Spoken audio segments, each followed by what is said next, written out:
പാലക്കാട് മണ്ഡലത്തിൽ വോട്ടർ പട്ടികയിലെ ക്രമക്കേട് ചൂണ്ടിക്കാട്ടി CPM. വ്യാപകമായി കള്ളവോട്ടുകൾ ചേർത്തതിന്റെ തെളിവുകൾ പുറത്തുവന്നു. BJP ജില്ലാ പ്രസിഡന്റ് KM ഹരിദാസിന് മലമ്പുഴയിലും പാലക്കാടും വോട്ട്. തിരഞ്ഞെടുപ്പിന് ദിവസങ്ങൾ മാത്രം ശേഷിക്കെ പാലക്കാട് മണ്ഡലം കൂടുതൽ സങ്കീർണതകളിലേക്ക്.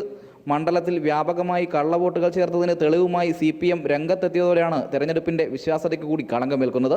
പല പഞ്ചായത്തുകളിലും ഇരട്ട വോട്ടുകളും മണ്ഡലത്തിൽ ഇല്ലാത്തവർക്ക് പോലും വോട്ടുണ്ട് എന്നതിന്റെ വോട്ടർ പട്ടികയിലെ തെളിവ് ഉൾപ്പെടെ ചൂണ്ടിക്കാണിച്ചായിരുന്നു CPM ജില്ലാ സെക്രട്ടറി EN സുരേഷ് ബാബു രംഗത്തെത്തിയത്.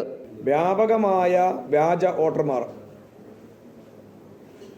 നിരവധി വോട്ടർമാരെയാണ് ഇവർ ചേർത്തിട്ടുള്ളത്. ആയിരക്കണക്കിന് വോട്ടർമാരെയാണ് ചേർത്തിട്ടുള്ളത്. പ്രായരി പഞ്ചായത്തിൽ മാത്രം ഏകദേശം 800ഓളം പുതിയ വോട്ടർമാരെ കൂട്ടിച്ചേർത്തു. പട്ടികയിൽ അവസാനമായി വന്ന പട്ടികയിലാണ്. സാധാരണഗതിയിൽ 18 വയസ്സ് 19 വയസ്സ് പുതിയ വോട്ടർമാരെയാണ് പട്ടികയിൽ ചേർക്കാറുള്ളത്. പക്ഷെ പ്രായരി പഞ്ചായത്തിൽ മാത്രം 800ഓളം പുതിയ വോട്ടർമാരിൽ 40 വയസ്സ് മുതൽ 60 വയസ്സ് വരെ ഉള്ളവരാണ്. അതാണ് അതിൻ്റെ പ്രത്യേകത.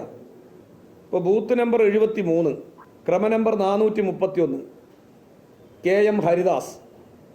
അദ്ദേഹം BJPയുടെ ജില്ലാ പ്രസിഡന്റാണ്. ഇദ്ദേഹം വർഷങ്ങളായി പട്ടാമ്പിയിലെ താമസക്കാരനാണ്, സ്ഥിര താമസക്കാരനാണ്, പട്ടാമ്പിയിലെ വോട്ടറുമാണ്. മുൻപ് CPM ഈ വാദം ഉന്നയിച്ചെങ്കിലും മാധ്യമങ്ങൾ വേണ്ട പരിഗണന നൽകിയില്ല എന്നും സുരേഷ് ബാബു കുറ്റപ്പെടുത്തി. പിരാരിയിൽ മാത്രം 800 വോട്ടുകൾ കോൺഗ്രസ് പുതുതായി ചേർത്തു. ഇതിൽ പലരും 40-60 വയസ്സ് കഴിഞ്ഞവരാണ്. ഈ ആളുകളെ വീടുകളിൽ കാണാനില്ല.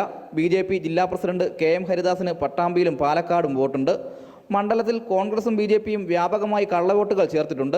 ഇതിനെല്ലാം തെളിവുകളുണ്ട് എന്നും സുരേഷ് ബാബു പറഞ്ഞു.